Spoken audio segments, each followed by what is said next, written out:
সকালের ব্রেকফাস্ট হোক কিংবা বিকেলের জলখাবার আর নয়তো স্কুলের বাচ্চাদের জন্য টিফিনের জন্য সব কিছুতেই কিন্তু সেরা এই রেসিপি। খুবই অল্প সময়ে চটপটা জুসি এই রেসিপি বাচ্চা থেকে বড় সবারই খুব ভালো লাগবে আর স্বাস্থ্যের জন্য কিন্তু খুবই উপকারী। খুবই অল্প তেলে আটার তৈরি এই রেসিপিটি তৈরি করার জন্য সকালে রুটি করার আটার থেকে 3টে লেচি এক্সট্রা করে রেখে দিয়েছিলাম এই রেসিপিটি তৈরি করব বলে। তো সবার প্রথমে এই লেচিগুলো একটা একটা করে নিয়ে বেশ পাতলা করে একটু বেলে নিতে হবে। নর্মাল এই রুটিটা আমি কিন্তু শুধু নুন আর হালকা একটু কুসুম গরম জল দিয়ে মেখে নিয়েছিলাম, যেমনটা আমরা রুটির জন্য তৈরি করি ঠিক সেভাবেই। একদম কিন্তু পাতলা করে বেলতে হবে একটু। রুটিটাকে এভাবে পাতলা করে বেলে নেবার পর একটা ঢাকনা নিয়ে নিয়েছি, তোমরা যে কোনো গ্লাস কিংবা বাটিও নিতে পারো। তারপরে এই রুটিটা থেকে গোল গোল করে কেটে নেব, এভাবে খুব ইজিলি কেটে যাবে।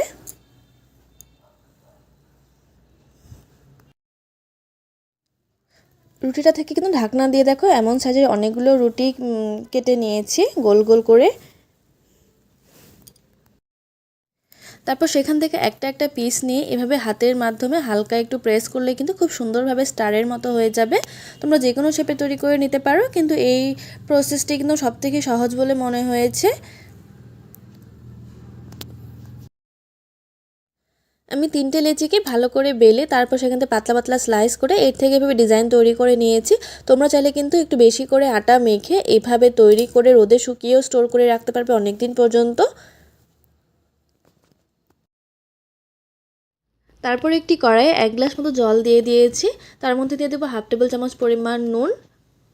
নুনটা ভালো করে জলের সাথে মিশিয়ে জলটা যখন হালকা গরম হয়ে যাবে তখন এর মধ্যে এই আটার তৈরি পাস্তাগুলোকে দিয়ে হালকা 2 মিনিট মতো একটু বয়েল করে নিতে হবে। খুব বেশি বয়েল করা যাবে না, জাস্ট 2 মিনিট মতো।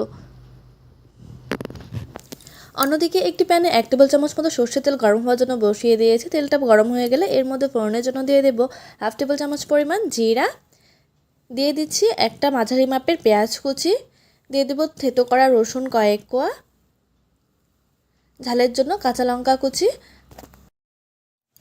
তারপর এইসব উপকরণগুলোকে হালকা একটু কিছুক্ষণ ভেজে নেব। অন্যদিকে আমাদের আটার তৈরি পাস্তাগুলো কিন্তু পুরোপুরি বয়েল হয়ে গেছে 2 মিনিট পর্যন্ত। এবার এটাকে জল ঝরিয়ে উঠিয়ে নেব, আর এই জলটা কিন্তু ফেলে দেবো না, এটা আমরা পরে ব্যবহার করব।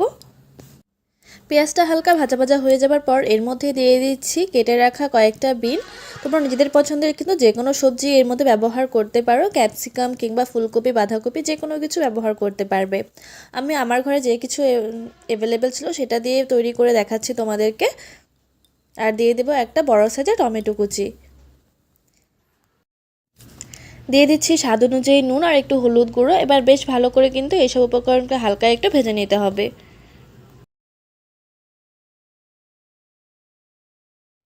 বিন আর টমেটোটা পুরোপুরি ভাজা ভাজা হয়ে যাবার পর এর মধ্যে দিয়ে দিচ্ছি 2 থেকে 3 টেবিল চামচ পরিমাণ টমেটো সস।